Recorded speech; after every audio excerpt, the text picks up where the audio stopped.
24-ാം ആഴ്ചയിൽ വെറും 640 ഗ്രാം ഭാരത്തോടെ ജനിച്ച കുഞ്ഞിന് 3 മാസങ്ങൾക്ക് ശേഷം അതിജീവനം. 90 ദിവസം നീണ്ട തീവ്ര പരിചരണത്തിനൊടുവിലാണ് ഡോക്ടർമാർ കുഞ്ഞിനെ രക്ഷിച്ചെടുത്തത്. ന്യൂഡൽഹിയിലെ വസന്ത് കുഞ്ചിൽ ഫോർട്ടിസ് ആശുപത്രിയിലാണ് കുഞ്ഞ് സുഖം പ്രാപിച്ചു വരുന്നത്. പൂർണ്ണ വളർച്ചയെത്താൻ വേണ്ട 40 ആഴ്ചയേക്കാൾ 16 ആഴ്ച മുൻപാണ് കുഞ്ഞ് പ്രസവിച്ചത്.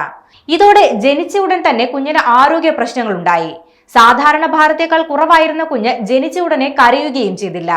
ഹൃദയമിടിപ്പ് അപകടകരമാം വിധം കുറയുകയും ചെയ്തു. 90 ദിവസക്കാലം നിയോനാറ്റൽ ICUവിൽ നിരീക്ഷണത്തിലായിരുന്നു കുഞ്ഞ്. അപകടകരമായ പല സാഹചര്യത്തെയും അതിജീവിച്ചാണ് കുട്ടി ജീവിതത്തിലേക്ക് തിരികെ എത്തിയത്.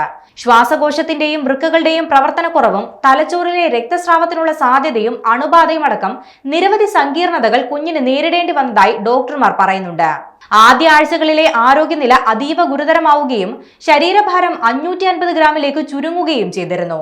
വളർച്ചയെത്താത്ത ശ്വാസകോശങ്ങളായതിനാൽ കുഞ്ഞിന് സ്വന്തമായി ശ്വാസമെടുക്കാനും സാധിച്ചിരുന്നില്ല.